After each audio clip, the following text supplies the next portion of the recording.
Mga idol, panoorin nyo to. Sobrang nakakabilib, nakakamangha. Panoorin nyo hanggang dulo. Maiksi lang naman to eh. Sige, ayan o. Napaka-talented niya. O, di ba?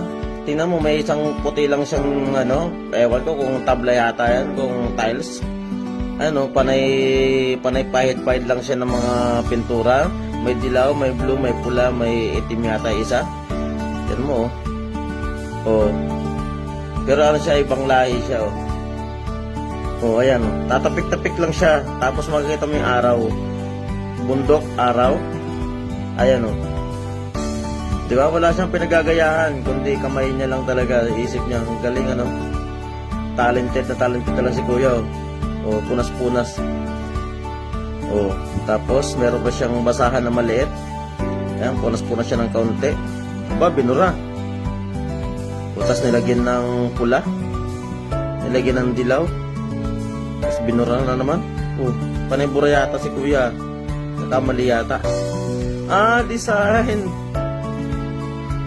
Ay, binura na naman. Ah, para siyang ilog.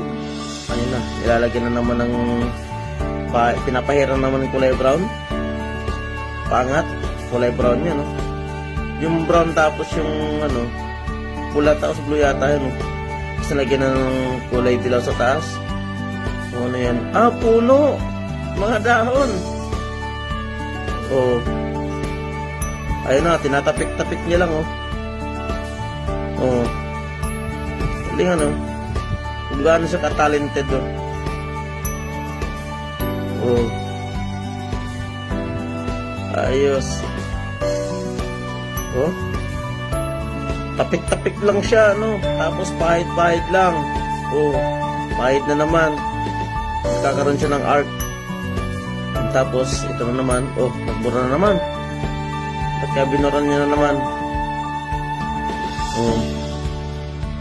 Tapos tinigyan ng pangalan. Aba, ayos ah. Nature pala yung kinalabasan. Ayos talaga, idol. Nakakabilib ka talaga. Oh. Diba? Talent niya na talaga yan. Tingnan natin yung resulta. Ayaw pa ipakita eh. Nakaka-excite naman. Yan yung mga sobra-sobra tinatanggal niya. Yan. Oh, diba? Ayos, idol. Oh, diba? Napakagaling talaga ng idol, oh. Oh. Oh, di ba? Tingnan, idol.